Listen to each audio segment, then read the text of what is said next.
Informé al gobierno americano sobre mi esposo durante 4 años antes de que lo arrestaran por última vez.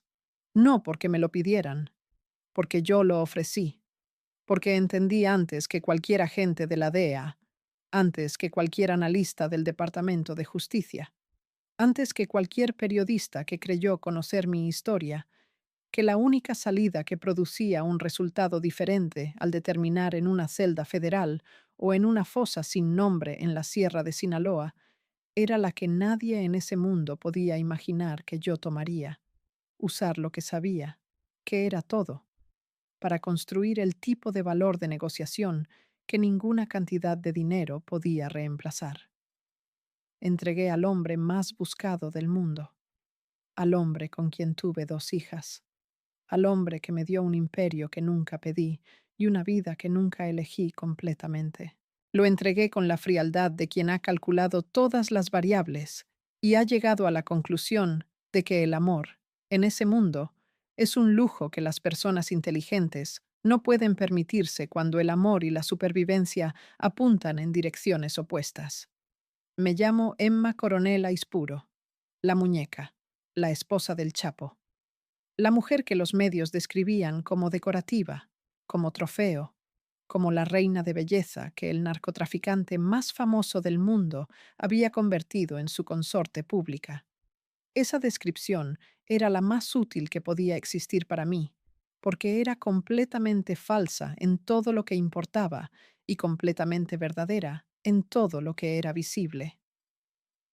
Tenía 18 años cuando me casé con Joaquín Guzmán Loera.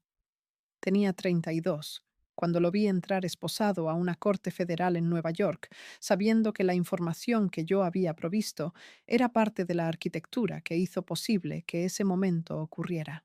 En esos 14 años aprendí más sobre el poder, la traición y la supervivencia que cualquier persona que no haya vivido exactamente lo que yo viví puede imaginar desde afuera. Nací en 1989 en Canelas, Durango. No en la pobreza absoluta, pero sí en la economía específica de la Sierra Mexicana, donde la riqueza y la carencia se definen en términos que la ciudad no reconoce completamente.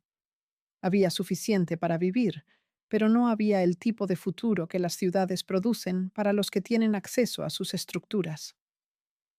Mi padre, Inés Coronel Barreras, era un hombre con conexiones en el negocio, que en esa región y en ese período era el negocio que definía la economía local, con la misma normalidad con que la industria textil define la economía de otras regiones.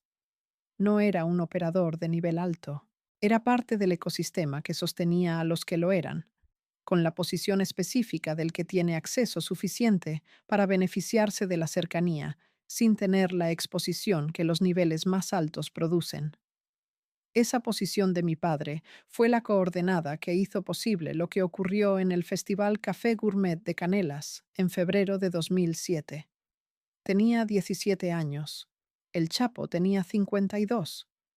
La diferencia de 35 años entre nosotros era visible para todos los presentes en ese festival y era irrelevante para todos los presentes en ese festival, porque el hombre que me miraba desde el otro lado del espacio no era evaluado en términos de edad, sino en términos de lo que representaba, que en esa región, en ese momento, era poder en su forma más concentrada y más definitiva. No voy a romantizar ese primer encuentro, porque la romantización sería una mentira que esta confesión no puede permitirse. Lo que ocurrió fue lo que ocurre cuando el hombre más poderoso de una región decide que quiere algo, que las personas alrededor de ese hombre hacen que ese algo sea accesible con la eficiencia que el poder produce. Mi padre fue parte de ese proceso de accesibilidad. No lo acuso. Él operaba dentro de las lógicas que su mundo producía, y esas lógicas tenían su propia coherencia, aunque desde afuera esa coherencia sea inaceptable. Lo que sí voy a decir es que la decisión que se tomó en ese festival no fue completamente mía, en el sentido de que ninguna decisión tomada a los 17 años en ese contexto puede ser completamente de quien la toma cuando el contexto tiene el peso que ese contexto tenía. Me casé con el Chapo en julio de 2007, días después de cumplir 18 años. La boda fue en Canelas, con la escala que el evento requería, dado quién era el novio. Música, comida, personas de todos los niveles de la organización y de la región que llegaron a demostrar respeto con la presencia que en ese mundo es la moneda más valiosa del respeto. Recuerdo esa noche con la precisión de los eventos que el cuerpo archiva antes de que la mente tenga la experiencia para procesarlos completamente. La música muy alta, el calor de julio en la sierra, la sensación de que lo que estaba ocurriendo era demasiado grande para ser procesado en tiempo real y que el procesamiento llegaría después, cuando el presente se convirtiera en pasado y el pasado tuviera la distancia suficiente para ser visto con claridad. El procesamiento llegó, tardó años, y cuando llegó completamente, tenía la forma de una conclusión que ninguna de las personas que estuvieron en esa boda podría haber anticipado. Que la mujer que se casó esa noche con el hombre más buscado del mundo sería eventualmente la pieza más importante en el proceso que produciría su captura definitiva. Los primeros años del matrimonio tuvieron la cualidad específica de lo que produce la vida junto a un hombre de ese nivel de poder y de ese nivel de exposición. Una mezcla de privilegio absoluto y restricción absoluta que en términos externos parecen contradictorios, pero que en términos vividos son perfectamente coherentes.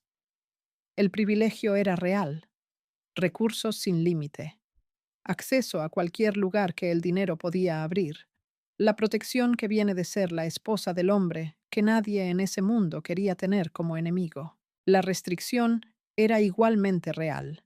La imposibilidad de la vida normal que el nivel de exposición del Chapo producía, los movimientos constantes, la ausencia prolongada, la vida construida sobre la infraestructura de la clandestinidad que hacía que cada lugar fuera temporal y cada persona fuera evaluada antes de ser confiada.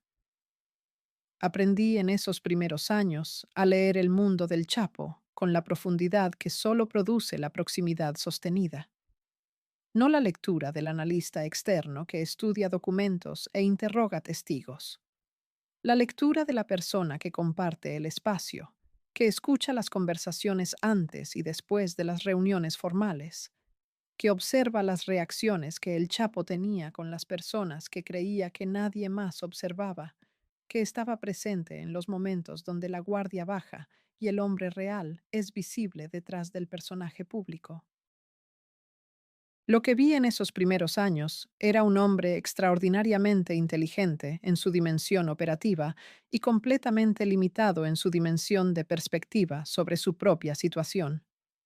El Chapo creía en su propia invulnerabilidad con la convicción del que ha escapado tantas veces que el escape se ha convertido en la expectativa base. Había fugado de Puente Grande en 2001 con una operación que para él demostraba que ninguna prisión era permanente y ninguna captura era definitiva. Esa creencia era simultáneamente su mayor fortaleza como operador, porque producía la audacia que hace posibles las operaciones que otros no intentarían, y su mayor vulnerabilidad como ser humano, porque producía la subestimación del riesgo acumulado que eventualmente convierte la audacia en imprudencia. Yo vi esa vulnerabilidad antes de que él la viera. Lo vi en las decisiones que tomaba sobre seguridad personal, que priorizaban la comodidad sobre la precaución, en la confianza que extendía a personas cuya lealtad no había sido suficientemente verificada, en la tendencia a creer que su lectura de la lealtad ajena era más precisa de lo que cualquier ser humano puede garantizar que es. No le dije lo que veía, no porque no tuviera la confianza o la relación para decirlo, sino porque en ese momento todavía no sabía qué hacer con lo que veía. La información sobre la vulnerabilidad de tu esposo Es un activo cuyo valor depende de cómo se usa y cuándo. Y en los primeros años del matrimonio no tenía ni el contexto ni la desesperación suficiente para calcular ese uso. El contexto llegó con la primera captura del Chapo en 2014. La desesperación llegó después, con velocidad que ningún cálculo previo podía haber anticipado completamente. Y cuando el contexto y la desesperación convergieron en el mismo punto, la conclusión que produjeron era la única que la lógica del tablero permitía. Era la conclusión que ninguna muñeca debería tomar. Y fue la conclusión que tomé. La primera vez que mentí deliberadamente a mi esposo sobre algo que importaba fue en marzo de 2010, 3 años después de la boda, en una propiedad en Culiacán, donde vivíamos en ese período con la rotación de casas seguras, que era el ritmo normal de nuestra vida.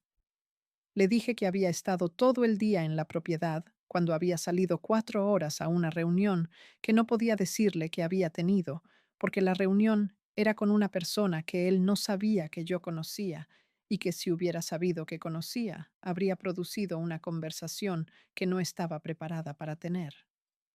No era una reunión de traición en ese momento. Era una reunión de información, de orientación, de la exploración que hace la persona que empieza a calcular opciones sin haber decidido todavía que las va a usar. Pero la mentira que cubrió esa reunión fue la primera piedra de la arquitectura de doble vida que construí durante los 4 años siguientes y que eventualmente produjo el resultado que este relato describe. Las primeras mentiras siempre son las más importantes, no porque sean las más grandes, sino porque son las que establecen que mentir es posible y que el mundo no colapsa cuando lo haces. Esa normalización es más peligrosa que cualquier mentira específica, porque elimina el freno que la primera vez siempre tiene. Para entender por qué estaba en esa reunión en marzo de 2010, hay que entender qué había ocurrido en los 3 años anteriores que me habían llevado a buscarla. Los 3 primeros años del matrimonio habían sido el período de aprendizaje que describí. Aprender la estructura del mundo del Chapo, aprender a leer sus dinámicas, aprender a existir en ese ecosistema con la funcionalidad que requería. Pero en paralelo a ese aprendizaje, había ocurrido algo que no había anticipado cuando entré a ese mundo a los 18 años y que cambió la naturaleza de mi participación en él de manera que no era visible desde afuera, pero que era completamente real desde adentro. Había empezado a entender la escala real de lo que ese mundo producía, no en términos de dinero, ni de poder, ni de ninguna de las dimensiones que son visibles desde afuera, en términos de consecuencias humanas concretas. Vivir en proximidad con el Chapo durante 3 años significaba escuchar conversaciones que los reportes de inteligencia no capturan, porque ocurren en los espacios donde la guardia baja. Significaba estar presente en los momentos donde las decisiones que producen consecuencias irreversibles sobre personas reales se toman con la naturalidad de decisiones administrativas, porque en ese mundo esa naturalidad es el resultado de años de normalización. Significaba ver en el hombre que compartía mi cama la coexistencia de la dimensión que me había elegido como esposa con la dimensión que tomaba esas decisiones, y procesar que esa coexistencia era completamente normal para él, aunque para mí requiriera un esfuerzo de compartimentación que con el tiempo se volvía más costoso. No voy a pretender que ese costo moral fue el motor principal de las decisiones que tomé. Sería deshonesto, y esta confesión no puede permitirse esa deshonestidad. El motor principal fue más simple y más humano que la conciencia moral. Fue el miedo. El miedo específico que produce entender que el mundo donde vives tiene una tasa de mortalidad que ningún seguro puede cubrir, y que la única variable que determina si eres tú o es otra persona la que paga esa tasa es la posición que ocupas cuando el sistema colapsa. Y los sistemas colapsan. Lo había visto ya en los primeros 3 años. Operadores que en un momento eran intocables y que en el siguiente eran el tipo de problema que el sistema resuelve con la eficiencia que ese tipo de problema requiere. La pregunta no era si el sistema del Chapo eventualmente colapsaría. La pregunta era dónde estaría yo cuando colapsara. La persona con quien me reuní en marzo de 2010 no era un agente de ninguna agencia americana. Era una intermediaria, una mujer con conexiones en múltiples mundos, que tenía la característica específica de ser confiable para actores de posiciones completamente diferentes, porque su utilidad dependía de mantener esa confiabilidad con todos simultáneamente. La había conocido a través de una cadena de contactos que no voy a describir, porque la cadena involucra personas que siguen vivas y cuya seguridad no me corresponde comprometer. Le dije en esa primera reunión lo que tenía: acceso directo al nivel más alto del cártel de Sinaloa, conocimiento de estructuras operativas y financieras que ningún informante exterior podía tener, y la posición de confianza que me permitía obtener información adicional de manera natural, sin generar las señales que producen los informantes que trabajan contra el flujo de su posición. Le dije también lo que quería: garantías de protección para mí y para mis hijas en el escenario donde el sistema del Chapo colapsara, sin compromisos de acción inmediata que pusieran en riesgo mi posición antes de que estuviera lista para usarla. La intermediaria escuchó con la atención del que evalúa simultáneamente la información, la fuente y el riesgo de la relación. Me hizo 3 preguntas que eran exactamente las preguntas correctas para verificar que yo era lo que decía ser y no lo que el Chapo hubiera enviado para probar la lealtad de sus contactos, que era una práctica que él usaba ocasionalmente con la metodología del que sabe que la paranoia bien aplicada es una herramienta de supervivencia. Las 3 preguntas tenían respuestas que solo alguien con mi acceso podía dar correctamente. Las di. Me dijo que necesitaba tiempo para llevar la propuesta a los niveles donde podía ser evaluada y respondida. Me dijo que no me contactaría directamente, sino a través del canal que estableceríamos antes de separarnos. Establecimos ese canal con la brevedad de los que han hecho ese tipo de acuerdo antes y que saben que los detalles superfluos son riesgo adicional, sin beneficio adicional. Salí de esa reunión y regresé a la propiedad donde el Chapo me esperaba con la normalidad de siempre. La pregunta sobre cómo había estado el día, la conversación sobre las niñas, la cena que los cocineros preparaban con la puntualidad de la rutina que ese hogar, por más que fuera una casa segura, intentaba mantener para crear la ilusión de normalidad que cualquier familia necesita para funcionar. Respondía todo con la naturalidad que el día anterior hubiera sido genuina y que ese día era la primera actuación consciente de las muchas que vendrían. La respuesta de la intermediaria llegó 6 semanas después. No eran las garantías que había pedido. Era una contrapropuesta que pedía más de lo que había ofrecido inicialmente a cambio de menos de lo que había solicitado. Eso era negociación estándar, y lo reconocí como tal. Respondí con una posición intermedia que cedía en algunos puntos y mantenía firmeza en los que eran innegociables para mí, que eran específicamente las garantías para mis hijas. Esas no las cedí en ninguna versión de la negociación, porque eran el único punto donde la lógica de la supervivencia y el instinto maternal producían exactamente el mismo resultado, y ese resultado no tenía precio. El proceso de negociación tomó 4 meses. Durante esos 4 meses mantuve la vida normal del matrimonio con el Chapo, con la perfección que la situación requería, presente en las conversaciones, disponible para las consultas que él me hacía sobre personas en su entorno cuya lealtad quería verificar desde mi perspectiva, activa en las funciones que mi posición en la organización tenía de manera informal pero real. Nunca en esos 4 meses el Chapo mostró ninguna señal de que percibía algo diferente en mi comportamiento. Eso me dijo algo sobre él que ya sabía, pero que la experiencia de esos 4 meses confirmó con la especificidad de la evidencia directa.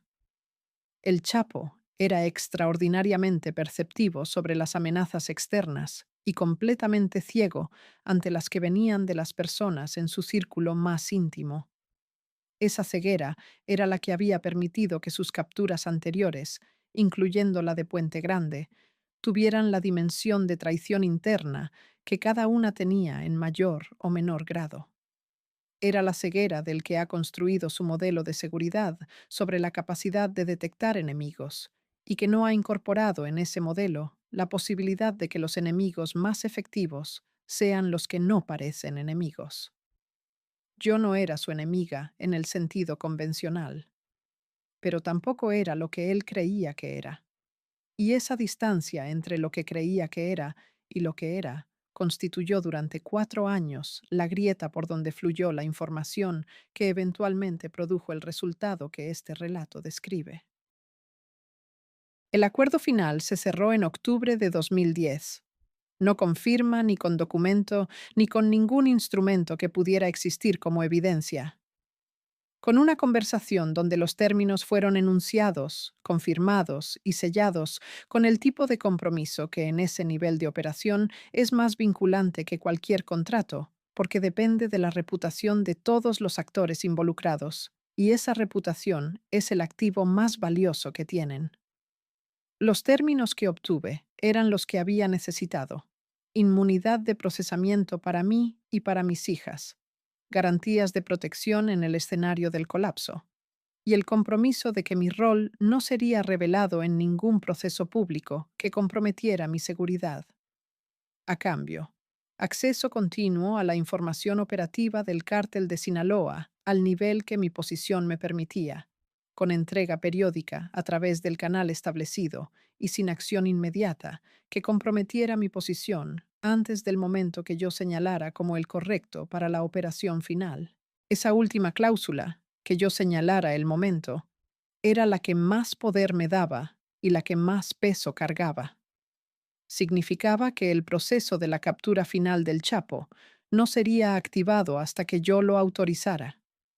Significaba que durante el período que yo necesitara para completar los preparativos que protegerían a mis hijas y asegurarían mi situación posterior, el Chapo seguiría siendo libre. Y significaba que cada día que pasaba en el que yo elegía no señalar el momento, era un día donde la responsabilidad de lo que eventualmente ocurriría crecía en exactamente la medida en que el tiempo transcurrido crecía. Esa responsabilidad acumulada es el peso que no tiene resolución limpia. Cada mes, entre octubre de 2010 y la captura de 2016, fue un mes donde yo elegí continuar. Elegí continuar entregando información. Elegí continuar viviendo la vida del matrimonio con la doble conciencia que ese rol requería. Elegí continuar siendo la muñeca en la superficie, mientras por debajo construía el caso que eventualmente lo destruiría. Esas elecciones son mías. No las atribuyo al contexto, que existía y que las condicionaba, pero que no las determinaba completamente. Son mías con toda la responsabilidad que eso implica y con todo el peso que ese reconocimiento produce. En 2011 tuve a mis hijas gemelas, María Joaquina y Emali. Las tuve con el Chapo en un hospital en Lancaster, California, porque quería que tuvieran ciudadanía americana, que en ese momento era una decisión logística sobre el futuro de mis hijas, y que con el tiempo se convirtió en una de las decisiones más importantes que tomé en toda esa historia, porque la ciudadanía americana de mis hijas fue parte de la arquitectura que hacía posible el acuerdo que había negociado. El Chapo estuvo presente en el nacimiento con la emoción genuina del hombre que tiene más hijos de los que ningún registro oficial captura completamente, pero para quien cada uno representa algo específico. Vi en él esa noche algo que hacía más compleja la ecuación que había construido durante el año anterior. Lo vi como padre, no como el Chapo, no como el jefe del cártel de Sinaloa, no como el hombre más buscado del mundo, como el padre de mis hijas, con la ternura específica que los hombres más duros del mundo pueden tener con sus hijos, y que es completamente real, aunque coexista con todo lo demás. Esa coexistencia fue el elemento más difícil de gestionar durante los años que siguieron. No el miedo, que era manejable con la lógica, no la doble vida, que era manejable con la disciplina. La humanidad de él, que se manifestaba en momentos específicos con la intensidad de lo que no puede ser fingido, y que me recordaba constantemente que lo que estaba haciendo tenía una dimensión que iba más allá de los cálculos de supervivencia y que afectaba a una persona real, con una historia real y con la misma capacidad de sufrir que cualquier ser humano, independientemente de lo que hubiera hecho. Guardé esa complejidad en el mismo lugar, donde guardaba todo lo que no podía resolver en el momento, en el archivo de lo que se procesa después, cuando hay espacio y distancia para procesarlo. Ese archivo estaba lleno para 2014, cuando ocurrió la primera captura del Chapo en Mazatlán. La primera captura fue el evento que convirtió el proceso que había construido de abstracto a concreto. Antes de 2014, el acuerdo era real, pero el escenario que activaría su componente final era futuro. Con la captura de 2014, el futuro se convirtió en presente con la velocidad que los eventos de ese tipo producen, y el presente requería decisiones que el futuro no había exigido. Tomé esas decisiones, con la misma frialdad con que había tomado todas las anteriores, con el mismo peso que esa frialdad ocultaba, pero no eliminaba. Lo que ocurrió entre 2014 y 2016, entre la primera captura y la fuga del altiplano y la captura final en Los Mochis, es la parte más densa de esta historia y la que contiene las decisiones que más directamente produjeron el resultado final. Esa parte viene ahora. Mi arresto en el aeropuerto Dulles, en febrero de 2021, no fue una sorpresa. Fue una cita.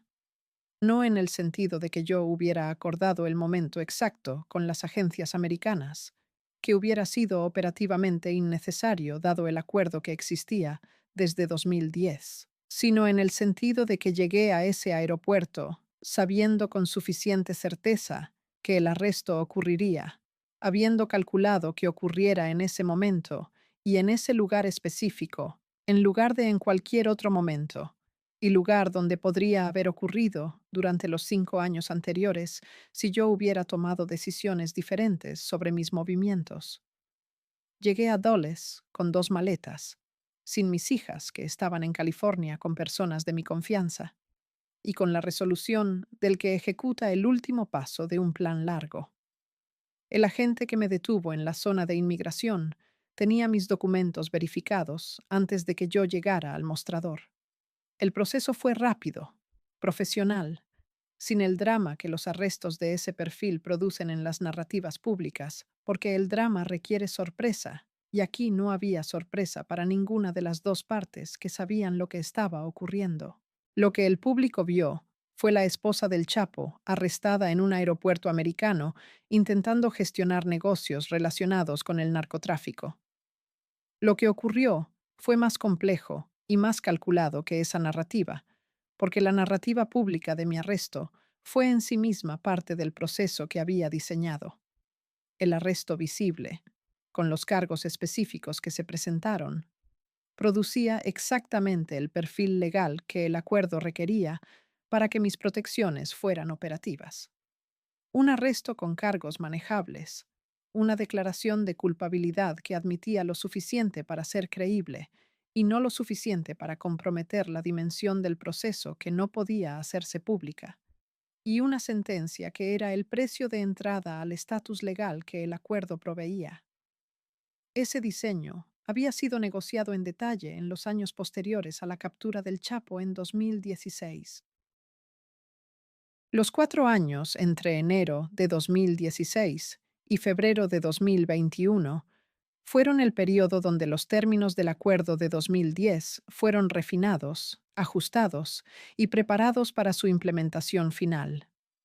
Durante esos 4 años, mantuve el perfil público de la viuda de facto del Chapo, la mujer cuyo marido estaba en proceso judicial en Nueva York, que asistía a las sesiones del juicio con la presencia que los medios cubrían extensamente y que era en sí misma una actuación de lealtad que servía simultáneamente a la imagen que el acuerdo requería mantener y a la posición legal que mis abogados estaban construyendo en paralelo con los términos que las agencias habían acordado proveer. El juicio del Chapo en Nueva York entre noviembre de 2018 y febrero de 2019 fue el periodo más perturbador de esos 4 años. No por el contenido del juicio, que revelaba dimensiones del cártel de Sinaloa que yo conocía desde adentro y cuya exposición pública era parte esperada del proceso, sino por la dimensión específica de estar presente en la sala mientras los testigos describían operaciones, personas y eventos que yo conocía con la intimidad de quien los había vivido, y procesar ese conocimiento en silencio, mientras la narrativa del juicio los construía desde la perspectiva de quienes los observaban desde afuera. Hubo un testigo específico en ese juicio, cuyo testimonio me afectó de una manera que no había anticipado con suficiente precisión en mis preparativos emocionales para esa experiencia. Era un exoperador del cártel de Sinaloa que describió en detalle una operación específica de 2012 que yo conocía no desde la perspectiva del operador, sino desde la perspectiva de quien había estado presente en la conversación donde esa operación fue decidida. Su descripción era exacta en los hechos y completamente ciega en el contexto, porque el contexto requería estar en la habitación donde la decisión se tomó, y él había estado en la ejecución, no en la decisión. Escuchar esa descripción incompleta de algo que yo conocía completamente produjo una urgencia específica de complementar el registro, de decir lo que el testigo no podía decir, porque no lo sabía. Esa urgencia la reconocí como exactamente el tipo de impulso que en ese contexto era más peligroso que útil, y lo archivé con la metodología que había aplicado durante años a los impulsos que la lógica no podía permitir. El Chapo fue condenado en febrero de 2019 y sentenciado en julio de ese año a cadena perpetua más 30 años. Estuve presente en la sentencia con la expresión que la situación requería y con el procesamiento interno que ese momento producía, independientemente de la expresión exterior. La confirmación de que el resultado que había diseñado hacía 9 años se había completado en sus términos más fundamentales. El hombre que había sido el centro de mi vida durante 12 años, el padre de mis hijas, el jefe del cártel más poderoso del mundo, estaba en una celda federal de la que matemáticamente no iba a salir en ningún escenario que la realidad permitiera. Esa confirmación no produjo lo que debería haber producido si el proceso que había diseñado hubiera sido puramente calculado desde el principio. No produjo satisfacción, ni alivio, ni ninguna de las emociones que el logro de un objetivo largo produce en quien lo alcanza. Produjo un vacío específico que no tenía nombre en ningún vocabulario que yo hubiera desarrollado para procesar mi experiencia. Un vacío que era el espacio donde durante 12 años había existido algo que independientemente de su naturaleza había llenado ese espacio y que ahora no estaba. Ese vacío fue la primera señal de que la compartimentación perfecta que había creído mantener durante 9 años no era tan perfecta como el funcionamiento operativo de ese periodo había sugerido. Que por debajo de los cálculos y las decisiones y la frialdad que hacía posible todo lo demás, había existido algo que no era calculable, y que el cálculo no había podido eliminar, porque no era del tipo de cosa que el cálculo elimina. Lo guardé, como todo lo demás. Pero ese guardarlo fue más difícil que todos los anteriores, porque el espacio donde guardarlo estaba lleno de cosas guardadas durante 12 años, y el peso acumulado de todo lo guardado había alcanzado un nivel que producía una presión física específica que no había experimentado antes. En los meses posteriores a la sentencia del Chapo, empecé a notar algo en mi entorno que al principio procesé como paranoia, y que con el tiempo reconocí como la señal real que era. Movimientos de personas que antes no estaban en mi perímetro visible. Comunicaciones que tenían la textura específica de lo que se construye para producir una imagen sin ser completamente lo que parece. preguntas de personas en el entorno de la organización que tenían la forma de preguntas ordinarias y la sustancia de evaluaciones de lo que yo sabía y lo que yo representaba como riesgo. Alguien dentro de lo que quedaba del cártel de Sinaloa, después de la condena del Chapo, había llegado a una hipótesis sobre mi rol en los eventos de los años anteriores, no a la certeza que hubiera producido una respuesta diferente e inmediata, a la hipótesis que producía exactamente el tipo de investigación discreta que yo estaba detectando. Comuniqué esa detección a través del canal. La respuesta fue que el timing para la implementación del componente final del acuerdo, que era mi arresto controlado en condiciones que activaban mis protecciones legales, debía acelerarse dado el riesgo que la hipótesis en circulación representaba. Me dieron un rango de tiempo. Me dieron las instrucciones sobre cómo producir el escenario que haría el arresto operativamente limpio en términos del acuerdo. Ese rango de tiempo fue el periodo entre mediados de 2020 y principios de 2021.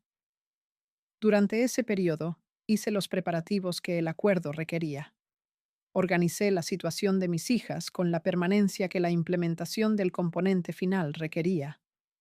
Moví activos hacia posiciones que sobrevivirían el arresto en las formas que el acuerdo había garantizado, y construí la narrativa personal que presentaría en el proceso legal subsiguiente con la consistencia de lo que se ha preparado con suficiente anticipación para que sea fluido en lugar de construido.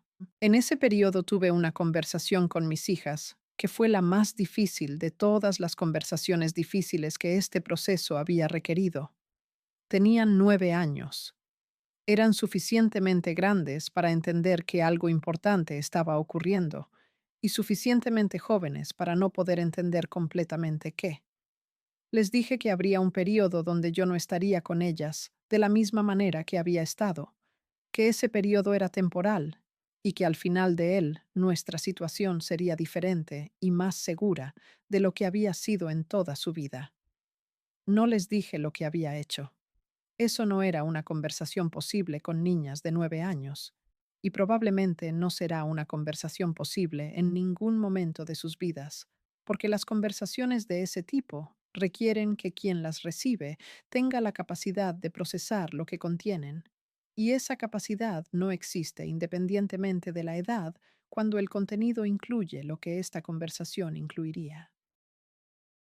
Lo que sí les dije, y que era completamente verdad en la dimensión que importaba, que todo lo que había hecho lo había hecho para que ellas estuvieran seguras, que esa seguridad era el único objetivo que había tenido desde el momento en que nacieron, y que el período que venía era el costo de garantizar esa seguridad de manera permanente en lugar de temporal. Asintieron con la confianza de los niños, que todavía pueden confiar en sus madres sin la evaluación crítica que la experiencia eventualmente produce. Esa confianza fue lo más difícil de recibir en todo el proceso, porque era completamente inmerecida en la dimensión que ellas no podían ver, y completamente genuina en la dimensión que sí podían. Llegué a Dules en febrero de 2021 con ese peso y con la resolución del que ha calculado todo lo que hay que calcular y que sabe que lo que falta no es calculable, sino simplemente ejecutable. El agente que me procesó en inmigración era profesional y eficiente. Me dijo mis derechos con la fórmula estándar. Le dije que entendía. Me llevaron a una sala de procesamiento, donde esperé 2 horas antes de que llegaran los agentes del nivel que el acuerdo requería para el siguiente paso. Esas 2 horas en la sala de procesamiento fueron las primeras 2 horas en 11 años, donde no había ninguna actuación que mantener, ninguna dimensión paralela que gestionar, ningún cálculo que ejecutar. Era simplemente una sala con sillas de plástico y luz fluorescente y el silencio específico de los espacios gubernamentales donde el tiempo se mueve diferente. En esas 2 horas, pensé en la niña de 17 años en el Festival Café Gourmet de Canelas, que había mirado al hombre que cambiaría su vida sin tener la experiencia para calcular exactamente cómo.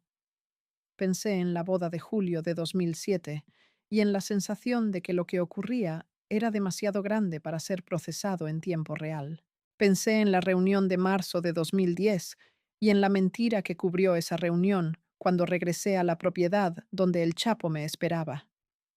Pensé en mis hijas naciendo en Lancaster y en la emoción genuina de él esa noche. Pensé en cada momento donde la doble conciencia había hecho que la realidad visible y la realidad real fueran completamente diferentes, y en cómo había habitado esa diferencia durante 11 años, con la consistencia que ningún entrenamiento formal podía haber producido. Cuando llegaron los agentes del nivel correcto, y la conversación que seguía al arresto comenzó con los términos que el acuerdo definía, yo estaba completamente presente, no disociada, no actuando, presente en la única dimensión que en ese momento existía, porque las demás habían sido completadas. Esa presencia completa fue la primera vez en 11 años que existí en un solo nivel simultáneo. Duró poco. Los procesos legales producen sus propias capas de actuación y gestión, que son diferentes de las anteriores, pero que no dejan de ser capas. Pero duró suficiente para ser real. Y en ese negocio, lo real dura lo que dura, y hay que tomarlo cuando existe, porque no regresa en la forma en que existió la primera vez. Lo que vino después del arresto, el proceso legal, la declaración, la sentencia, es la parte donde la narrativa pública y la narrativa real tienen la mayor distancia entre sí. Y esa distancia es lo que el último capítulo de esta confesión va a cerrar. Porque el cierre es lo único que le falta a una historia que lleva 11 años siendo contada por todos, menos por la única persona que la conoce completa. Esa persona soy yo. Y el cierre viene ahora. Me sentenciaron a 3 años de prisión federal en noviembre de 2021. 3 años por conspiración para distribuir cocaína, heroína, metanfetamina y marihuana, y por cargos relacionados con el lavado de dinero. La Fiscalía del Distrito Sur de Nueva York presentó esa sentencia como el resultado natural de la acumulación de evidencia contra la esposa del narcotraficante más famoso del mundo. Los medios la cubrieron con el ángulo que siempre produce una mujer hermosa, cayendo desde el mundo del glamour narco hacia la celda federal, la muñeca rota, el precio de la lealtad, el final inevitable de la reina del cartel. Ninguna de esas narrativas era completamente falsa. Ninguna era completamente verdadera. Eran la superficie de algo cuya profundidad real no cabía en ningún formato que el periodismo convencional pudiera contener sin destruir la estructura del proceso que la sentencia representaba. 3 años era exactamente el número que el acuerdo había negociado como el precio de entrada correcto, suficiente para ser creíble como consecuencia real de los cargos presentados, insuficiente para comprometer la dimensión de lo que el acuerdo garantizaba en términos de mi situación posterior. No fue accidente. Fue el resultado de una negociación legal que mis abogados condujeron con los términos que el acuerdo definía y que la Fiscalía aceptó, porque los cargos que yo había admitido, aunque reales en sus hechos básicos, estaban formulados de manera que excluían las dimensiones que no podían hacerse públicas sin comprometer activos que las agencias americanas tenían interés en proteger. Entré al Centro Federal de Detención de Mujeres en Texas en junio de 2021, después de mi declaración de culpabilidad y mientras esperaba la sentencia formal. El período entre la declaración y la sentencia fue de 5 meses que pasé en una celda de 3 por 4 metros, con la rutina específica que los sistemas carcelarios producen para crear la ilusión de tiempo estructurado en espacios donde el tiempo real es simplemente la distancia entre el momento presente y el momento de salida. 5 meses de ese tiempo son manejables con la metodología correcta. La metodología correcta era la misma que había aplicado durante 11 años a situaciones mucho más complejas.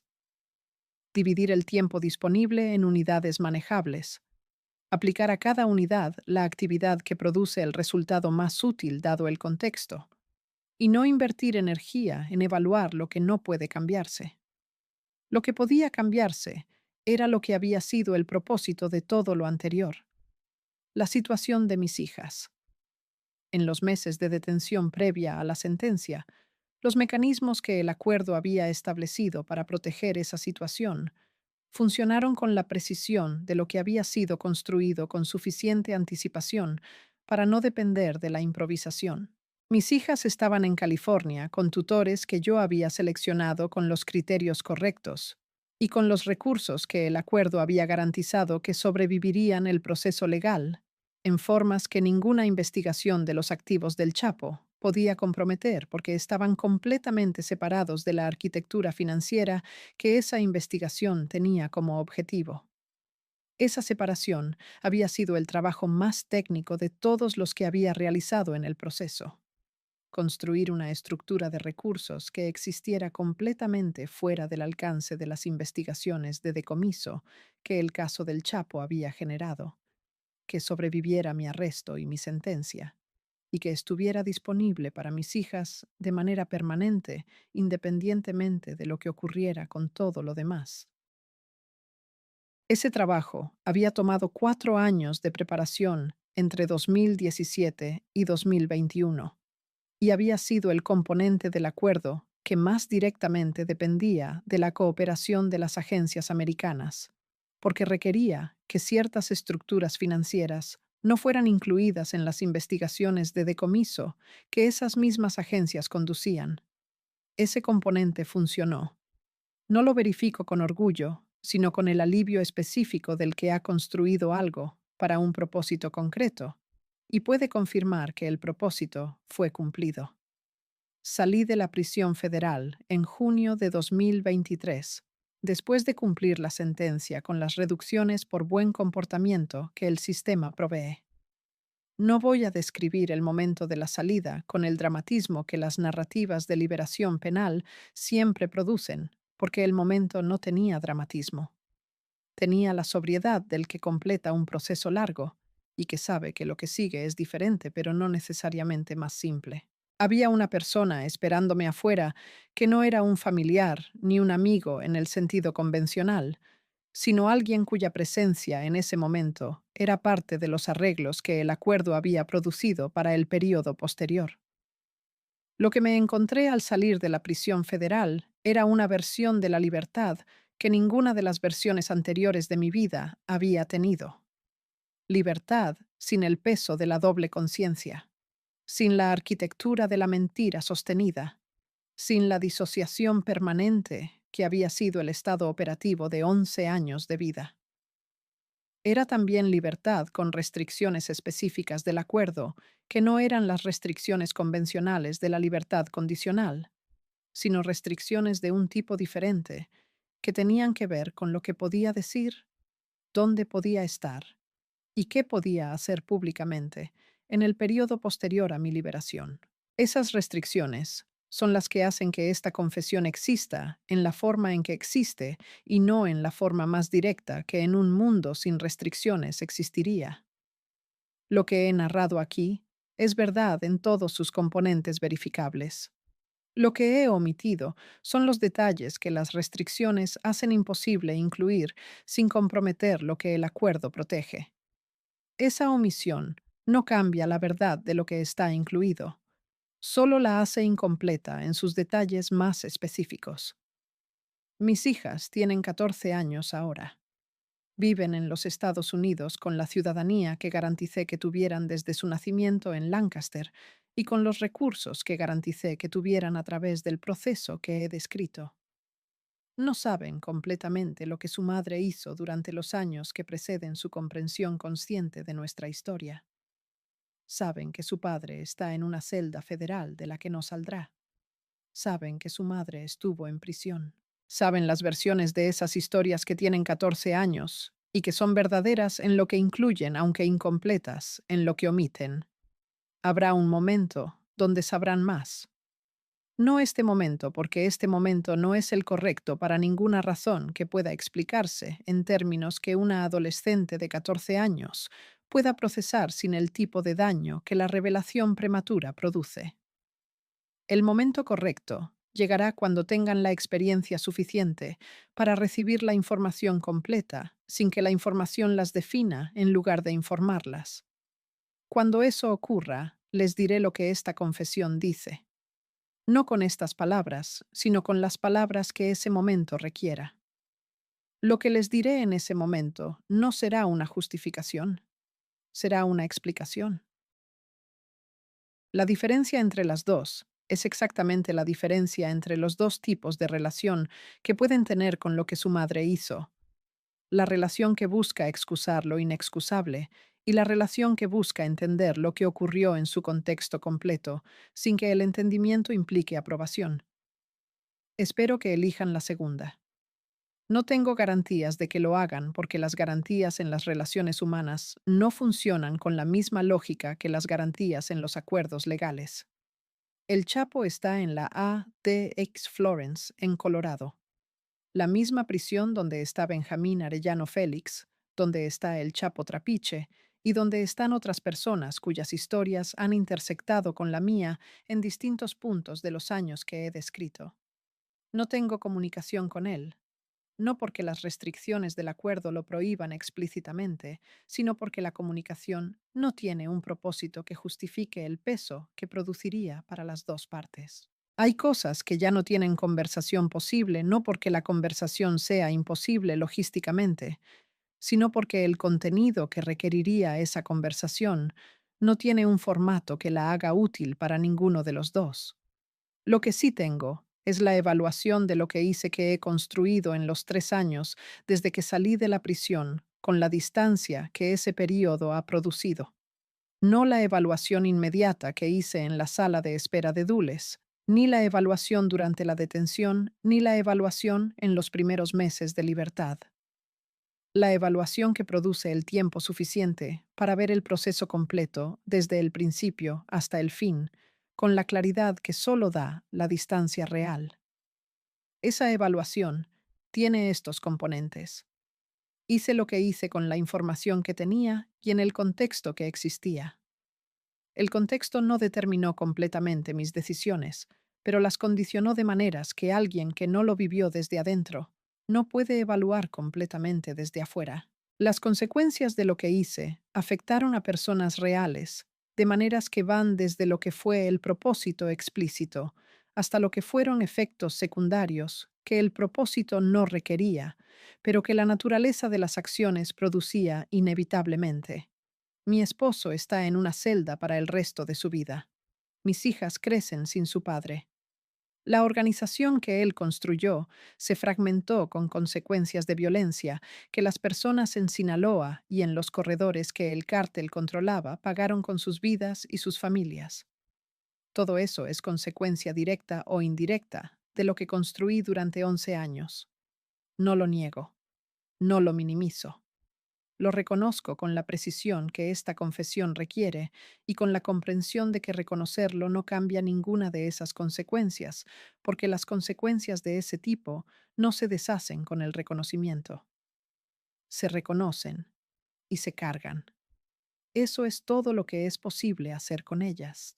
Lo que diría a las personas que escuchan esto, buscando la lección que el true crime siempre promete, no es lo que esperan. No la lección de que las mujeres del narco son siempre víctimas, que es la narrativa que el feminismo bien intencionado pero superficial aplica a historias como la mía, y que tiene la virtud de la compasión y el defecto de eliminar la agencia real que yo tuve y que ejercí con plena conciencia. No la lección de que el crimen no paga, que es falsa en el corto plazo y verdadera en el largo, pero que nunca ha cambiado ninguna decisión de nadie que estuviera adentro del contexto donde esas decisiones se toman. No la lección de que el amor puede sobrevivir la traición, que es la narrativa romántica que este tipo de historia produce en los que necesitan que las historias terminen con redención. La lección real, si existe una, es más incómoda y menos útil para ninguno de esos propósitos. Es que las personas ordinarias en contextos extraordinarios toman decisiones que las personas en contextos ordinarios no pueden imaginar que tomarían, y que esas decisiones son lógicamente coherentes en el contexto que las produce, aunque sean completamente indefendibles en el contexto que las evalúa desde afuera. Yo era una persona ordinaria, en un contexto extraordinario. Las decisiones que tomé eran coherentes con la lógica de ese contexto. Y vivir con esas decisiones es el precio de haberlas tomado, que se paga no una vez en el momento del arresto o en la celda, sino todos los días en la vida que sigue después de que el proceso legal termina y queda solo la persona con su inventario completo. Mi inventario es el que es. No es peor ni mejor de lo que esta confesión describe. Es completo en el sentido de que no hay nada en él que no haya reconocido, evaluado y archivado con la metodología que apliqué durante 11 años a todo lo que no podía resolverse en el momento. Tengo 34 años. Mis hijas tienen 14. El tiempo que tenemos por delante es más largo que el tiempo que esta historia ha tomado. Lo que hagamos con ese tiempo, no lo sé, con la certeza con que sabía lo que haría con los 11 años anteriores, porque esos 11 años tenían un plan, y este tiempo no tiene un plan todavía. No tener un plan después de 11 años de tenerlo es una experiencia para la que no había preparación disponible, porque es exactamente lo contrario de todo lo que ese periodo requería. Es la experiencia del piloto que ha estado en vuelo durante 11 años y que finalmente aterriza y que tiene que aprender a existir sin la altitud y la velocidad que habían sido el modo normal de estar en el mundo. Estoy aprendiendo. Es más difícil que cualquier otra cosa que he aprendido.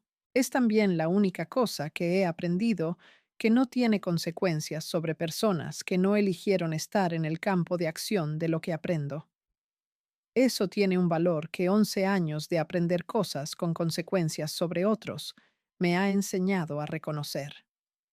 Mi nombre es Emma Coronel Aispuro, la muñeca, la esposa, la informante, la madre, la mujer que dirigió su propio proceso con la misma frialdad con que los hombres que la rodeaban dirigían los suyos, y que pagó el precio de ese proceso con la moneda que ese mundo acepta como pago, y que es la única moneda que tiene valor real en ese contexto.